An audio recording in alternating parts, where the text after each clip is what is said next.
Hello students, welcome to law school. अब इस video में हम डिस्कस करेंगे आपके important landmark judgements of maintenance under Hindu marriage act 1955।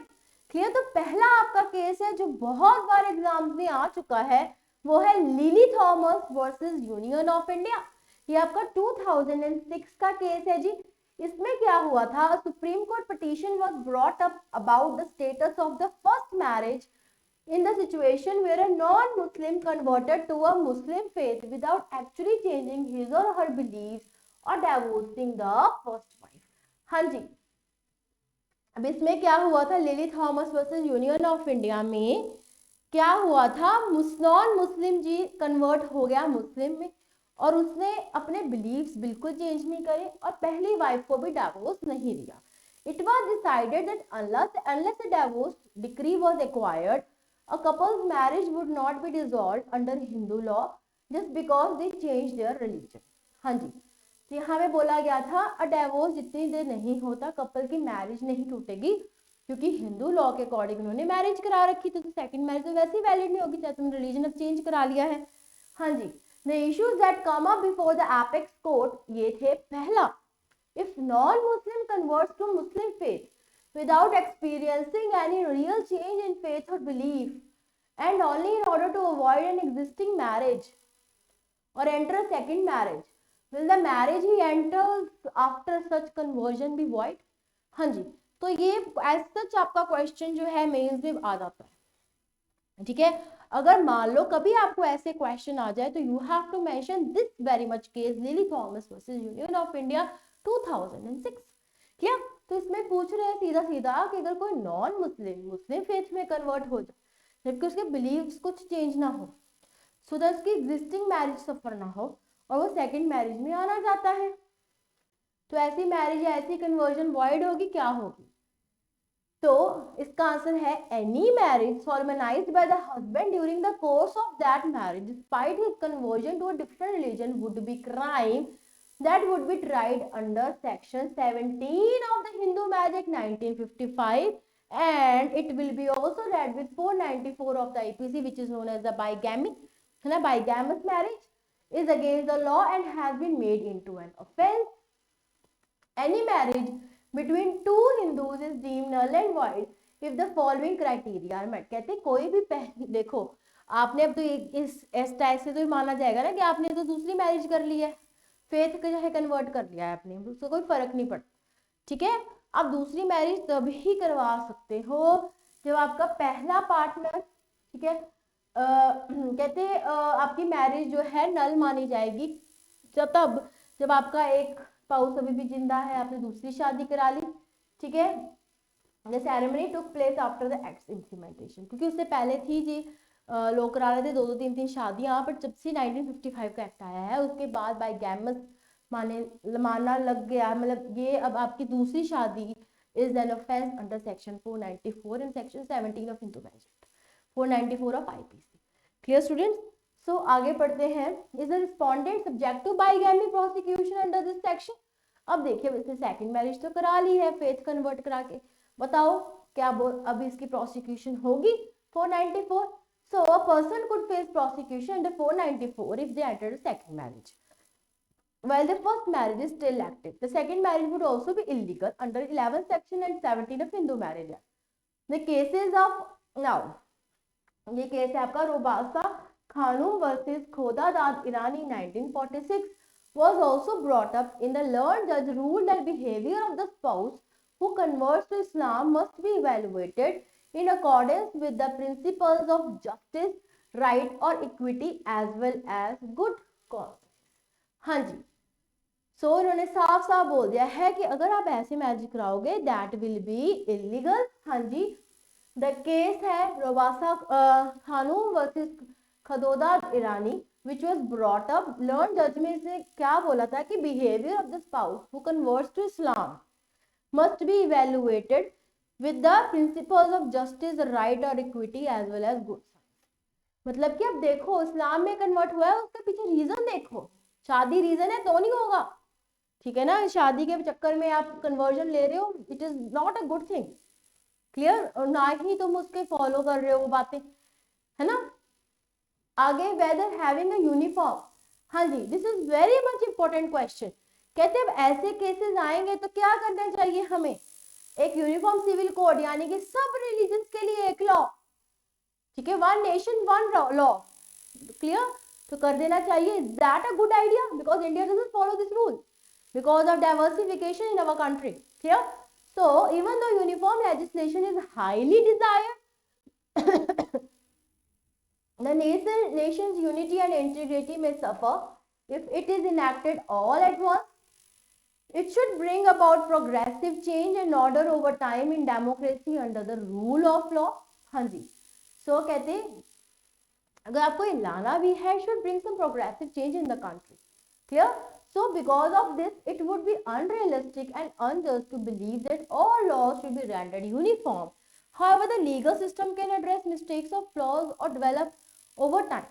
ठीक है, तो कहते अब हम कर देंगे, अभी एक धर्म अपना फेथ लेके चल रहा है, उसके अपने रूल्स एंड रेगुलेशंस हैं, एक के अपने, हम यूनिफॉर्म सिविल लॉ नहीं कर सकते।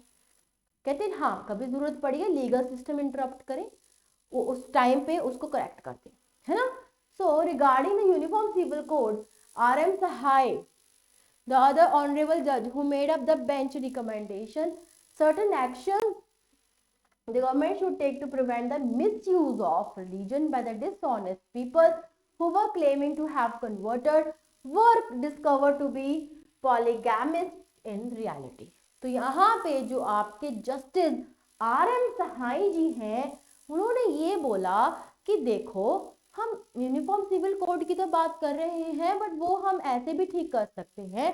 बेटर ये रहेगा कि गवर्नमेंट जो है कुछ एक्शंस ले कि जो लोग मिसयूज करते हैं रिलीजन का on the name of being a polygamist, means to enter into several marriages, they are converting themselves. This is not that is not done in a good conscience, so that should be checked, clear, by the government. हाँ जी, next case है आपका Revanasiddappa versus Mallikarjun, 2011 का केस है जी। A special bench of the supreme court composed of justice G.S. Singhvi and Ashok Kumar Ganguly made the observation that regardless of the relationship between the parents, the birth of the child out of such relationship must be viewed independently of the relationship between the parents. हाँ जी, कहते हैं जो husband wife में है वो अलग देखो, अब एक चाइल्ड आ गया है उस रिलेशनशिप का, उसका रिलेशनशिप आप अलग से देखो। There is no doubt that the child born from such relationship is innocent. Exactly. वैसे बच्चे की क्या गलती है, कोई गलती नहीं है, और उसका तो हक बनता है ना to have all the rights and privileges which he should have according to the child born, because he is the child born with a legally child. Yes, he is that child is a legal child, है ना। तो वो कह रहे हैं उसको ऐसे rights and privileges मिलने चाहिए जो कि एक child from a legally binding marriage के चाइल्ड को मिलते हैं, बिकॉज चाइल्ड इज इनोसेंट, कि कोई गलती नहीं है। अब पेरेंट्स का रिलेशनशिप चेंज हो रहा है बट उसकी तो कोई गलती नहीं है, ठीक है। So section 16 of Hindu marriage act of 1955 is based on this particular principle only. इसमें आगे कहा गया था कि सेक्शन 16 क्या कहता है कि declares children of a void or voidable marriage to be a legitimate, but expressly states that they are only entitled to claim the property of their parents and not of any other relation. The Supreme Court ruled that such children be considered on equal footing with the legitimate offspring of a valid marriages without any discrimination and be entitled to all the rights in the property. The only restriction is that such children are not permitted to request partition prior to their parents passing. Very important point which was given in this particular case. Clear? पहली बात, हाँ जी ठीक है, कहते अगर divorce हो गया है, बच्चे हैं, ठीक है, आपकी मान लो कोई वॉइड या वॉइडेबल मैरिज से भी बच्चे हैं, तो वो बच्चों को हम लेजिटिमेट ही मानेंगे। क्लियर? दूसरा, उनका हक कहाँ तक होगा, सिर्फ प्रॉपर्टी, अपने पेरेंट्स की प्रॉपर्टी तक होगा, दैट्स इट। क्लियर? और दूसरा एक ये भी डाल दिया कि ठीक है हम इनको प्रॉपर्टी के राइट्स तो दे रहे हैं, बट जितनी देर उनकी पासिंग नहीं होती, पेरेंट्स आर स्टिल अलाइव, उतनी देर तक अगर वो नहीं जिंदा है तो ठीक है, अगर वो जिंदा है तो उतनी उस टाइम पे वो पार्टीशन की रिक्वेस्ट नहीं कर सकते अपने पेरेंट्स को कि वो हमें मेरा हिस्सा दे, no. So this is the condition which has been put up in this particular case known as Rivana Sidiapa versus Malik Arjun 2011. हाँ जी. Next case is Joydeep Majumdar versus Bharti Jaiswal Majumdar 2021.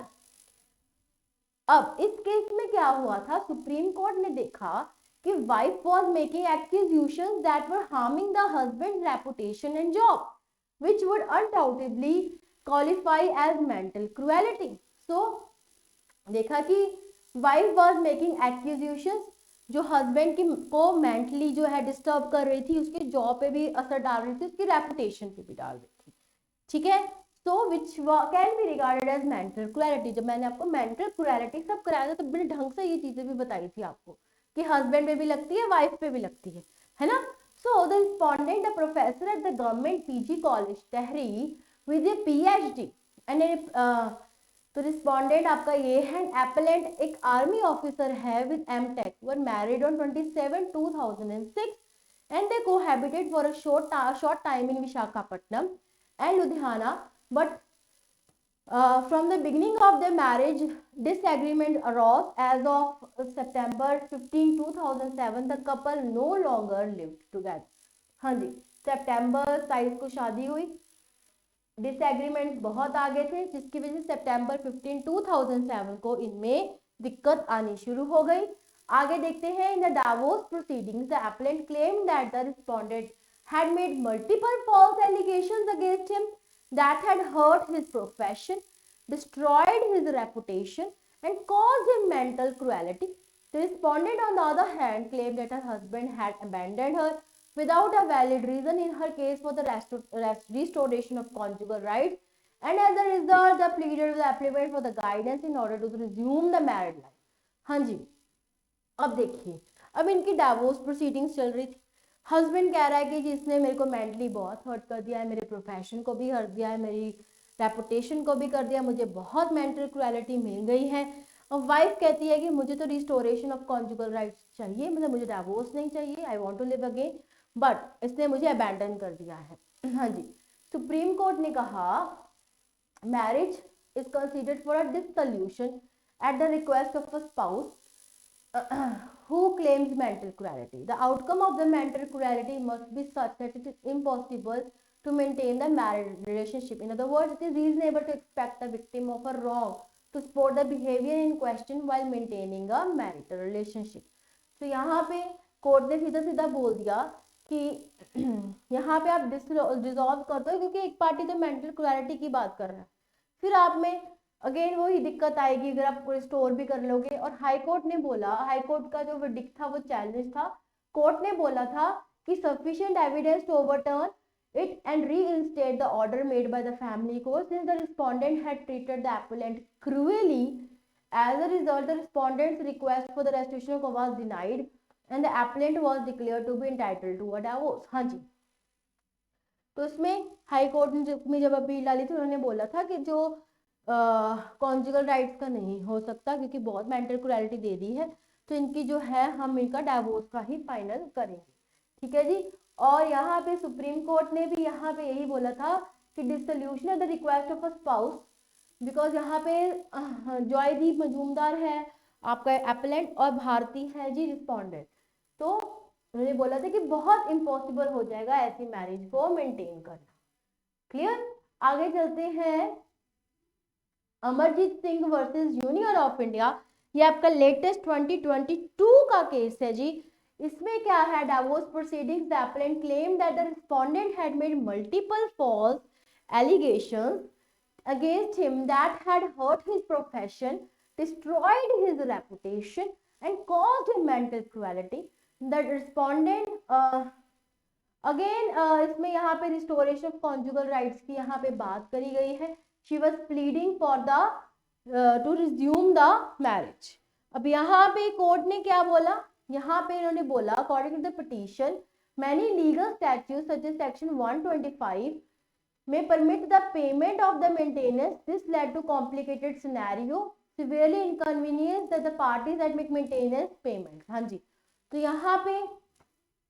यहाँ पे maintenance की बात इसमें बोली गई थी कि आप पेमेंट दो, तो ये बहुत कॉम्प्लिकेशन से इसकी सिचुएशन हो गई थी क्योंकि एक को शादी चाहिए थी, एक को नहीं चाहिए थी। अब रिट पिटीशन ने क्या डिमांड करा है इसमें कि